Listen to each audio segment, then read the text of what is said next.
divorce me. I've recovered from my illness, and I'm going to start my life over. My husband recovered from his illness because of the organ donation I made. Despite his desperate pleas before the transplant, he never thanked me afterward. Instead, he started treating me horribly and finally demanded a divorce. As he spat out these words, looking at me with disdain, he added, "I don't need an old, sick wife to restart my life." My name is Julia. I'm currently 31 and work while managing household chores. I married Ethan, who's 3 years my senior, at 28 and soon after we had our daughter. And after maternity leave, I returned to work, and despite the challenges, Anne and I lived happily together. Then Ethan's health began deteriorating, and he was diagnosed with end-stage kidney failure. Due to his busy work schedule, he delayed his visit to the hospital, leading to a late diagnosis. Consequently, he had to quit his job, and he had to undergo hemodialysis 3 times a week until he could find a donor for a kidney transplant. It was so sudden that I was very anxious, but now that Ethan is no longer able to work, I have no choice but to work even harder, especially with Anne being in her growing years and us not wanting to solely rely on Ethan's disability benefits. Taking care of a sick Ethan and a young Anne was a heavy burden. However, my mother-in-law, concerned about our situation, suggested we move in with her. My mother-in-law has already lost her husband and is living alone at her house, and I have a good relationship with her. Ethan, too, would be better off with his biological parents by his side. With that in mind, I gratefully accepted the offer, moved out of my current home, and started living together with Ethan and Anne at my mother-in-law's house. Not only did my mother-in-law care for Ethan, but she also looked after Anne and me. She'd help with chores and pick up Anne from daycare when I was at work. Ethan initially tried helping around the house, but struggled with the chores and his unpredictable health. Besides, his physical condition varies from day to day. The dialysis treatments took about 4 to 5 hours each time, and the recovery period was long. 4 to 5 hours, and during those times, my mother-in-law would be our primary support. However, Ethan began to rely more on my mother-in-law and me, leaving most of the household responsibilities on us. He started going out more frequently on his better days. When I asked where he was going, he'd dismissively reply, "Just getting a change of scenery."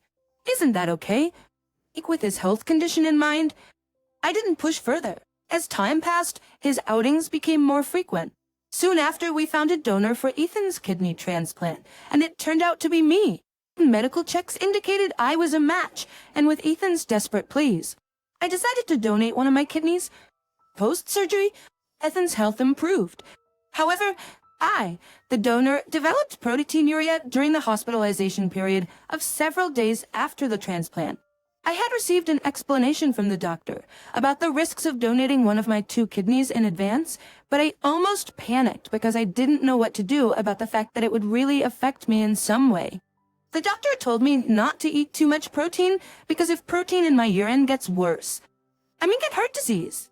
So with my mother-in-law's help, I'm the only one who eats a different menu with less protein every meal, reduced salt, and ensured adequate sleep. I returned to work with a feeling of uneasiness, but I tried to improve my lifestyle as much as possible. After the transplant surgery, my physical condition started to fluctuate, but I managed to continue working as before. A few days later, Ethan returned home. During our first family dinner after his discharge, he questioned why I was eating differently. "You tell me not to be picky, yet you eat what you want? So selfish." He started berating me about post-surgery complications and even my appearance. It's true that there are times when I can't move much because my body feels sluggish or has a headache. Also, my hands, feet, and face started to swell. However, Ethan had similar issues when he was sick, so I couldn't comprehend his criticism. My mother-in-law tried to calm him down and explained my health situation, but he didn't listen. Instead, he yelled, "Stay away from me. She might pass your illness on." Our young aunt sat there, looking terrified at her suddenly furious father, sensing the tension. Although she was still young, she must have guessed the dangerous atmosphere. During dinner, my daughter didn't say a word. She silently fiddled with her fork and knife, clearly not yet used to using them. But the moment Ethan raised his voice, she stopped and looked at her father, then quickly hung her head as if she was about to cry. That's when my mother-in-law got up and gently embraced her. If I talked back to Ethan, he'd surely shout at me again. I feared it might make him cry this time, so I kept quiet at least until I finished eating. The whole reason for this tension was because I donated a kidney to him. How could he say such heartless things? After dinner, I tried to have a talk with Ethan after leaving and with my mother-in-law, but all he said was stay away. You're sick and it's disgusting.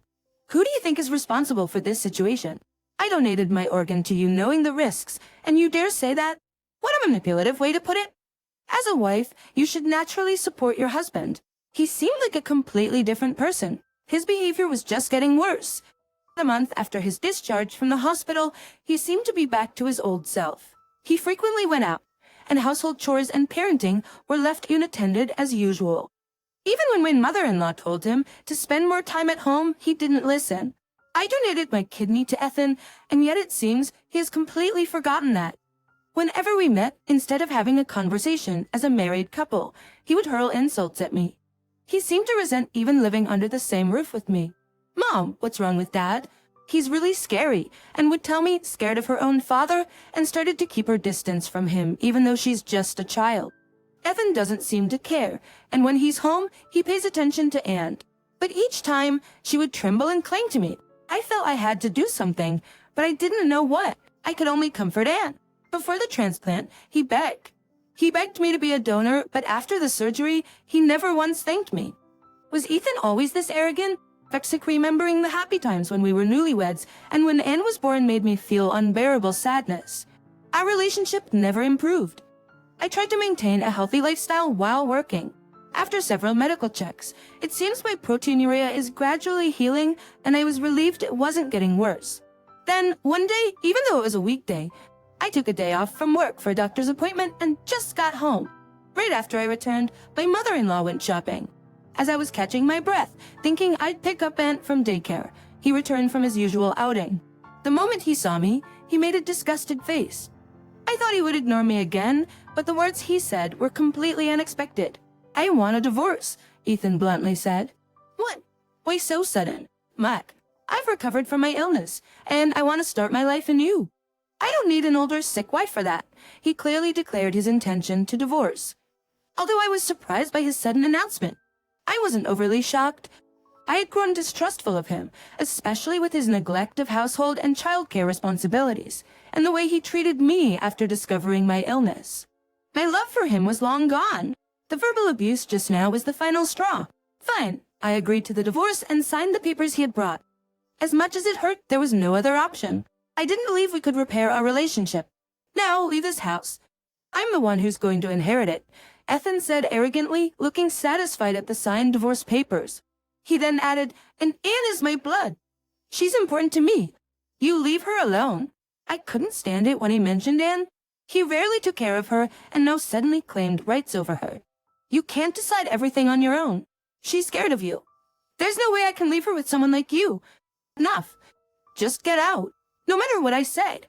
Ethan was adamant about kicking me out. But when it came to Anne, I wasn't willing to back down. What do you think of Anne, who is still young? I feel bad about becoming a single parent. But if I plan to take her with me. As we continued our standoff, my mother-in-law returned from shopping. What's going on here? I could hear shouting from outside. She asked, looking puzzled. Behind her was an unfamiliar young woman. When she returned from shopping, this woman was waiting at the entrance. Upon asking, the woman said she knew Ethan. My mother-in-law, feeling it was rude to let her wait outside, invited her in. She looked in her early to mid-20s, dressed up nicely. I had never heard of Ethan having such a friend. When I shot Ethan a suspicious glance, he had turned pale, intently staring at a woman. Hey, why are you inside my house? I told you to wait outside. Well, your mother told me to come in. You're getting divorced anyway, right? I just wanted to see the face of your sick wife before that happens. The woman's demeanor was the exact opposite of his frantic state. She looked at me smugly, chuckling confidently, from Ethan's reaction, as if he had been caught doing something wrong. I could tell there was some shady history between the two of them. An idea began to form in my mind. Isn't it you who should be leaving the house? I addressed Ethan, my voice surprisingly even. I can't leave in with someone like you. If you don't want to get sued, take this and leave right now. Go to her if you like. I shouted, shoving the divorce papers at Ethan. He glared at me maliciously, but the threat of a lawsuit seemed to resonate. He left with a huff, watching me kick out my husband. The young woman looked down on me with a mocking laugh. She soon left, following Ethan. After they were gone, my baffled mother-in-law asked, "Julia, what's going on?" I explained to my mother-in-law about the divorce with Ethan and the situation with the woman. That woman was Ethan's mistress. He was probably meeting her during his outings. My mother-in-law, upon discovering her son's infidelity, lamented and apologized to me. After leaving our home, Ethan reportedly started living with the mistress and seemed lonely after her father sudden absence, but she didn't cry, perhaps sensing the situation. It was a bit sad that our illness made our daughter so well-behaved and less demanding, considering my health. I continued to live with my mother-in-law, and even after the divorce. Just a year after the divorce with Ethan, my proteinuria had healed and my life had settled. I decided to quit my job and return to my parents' home, far away with Anne. When I informed my mother-in-law, she tried to stop me. She felt responsible for Ethan's actions. I was persuaded by her to continue living together until I had saved up enough money. I wondered how Ethan could be so selfish when his mother was so considerate of me and Anne. Perhaps there was something mentally or neurologically wrong with him. Nevertheless, I didn't feel the inclination to do anything for such a man. That's when it happened. One day, after returning from work and checking my phone, there was a voicemail. It was from my ex-husband. Listening to the message, he pleaded in a desperate voice, "Julia, help me. I've been diagnosed with a lung disease. The only option left is removal. I need a donor for a transplant. Can you be the donor and provide me with a lung?" I was flabbergasted at his audacity and promptly deleted the voicemail. We were already divorced and not family anymore.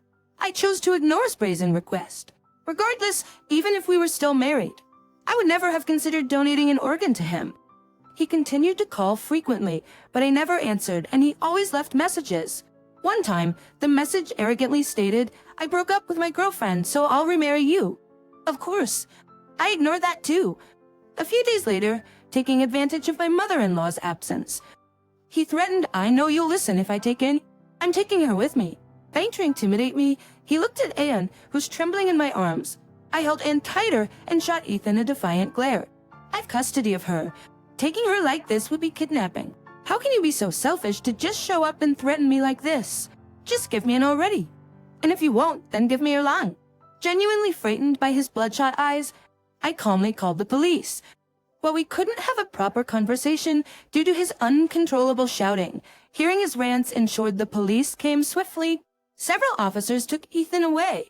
He kept shouting about needing a donor and wanting Anne, but they managed to calm him down. Apparently, he was issued a restraining order against me. It's around that time. I had saved up enough money and was planning to leave my mother-in-law's house soon. But I decided to get back at Ethan before doing so. Having previously gathered evidence of his affairs through a private investigator, I consulted a lawyer to claim alimony from him. Ethan probably thought he wouldn't be sued since he quietly left on the day of our divorce. However, I never mentioned that I wouldn't sue for alimony. I was merely gathering evidence to ensure I could claim it. He kept calling me afterward. I knew Ethan was livid, so he didn't answer the phone. Sure enough, there was a voicemail left protesting the alimony and asking me to be a lung transplant donor. Of course, I ignored those demands and blocked his number. After that, I rented a place a good distance from my in-laws and started living with Anne. My mother-in-law adores Anne, and I'd like to maintain a relationship with her in the future. One day, while visiting us, my mother-in-law mentioned my ex-husband. Rain, apparently, Ethan has a newly diagnosed lung disease, can't work, and is struggling to pay the alimony, all while terrified of waiting for a transplant. The young woman who once looked down on me and left seemingly packed up and left the very next day after Ethan asked her to be a donor.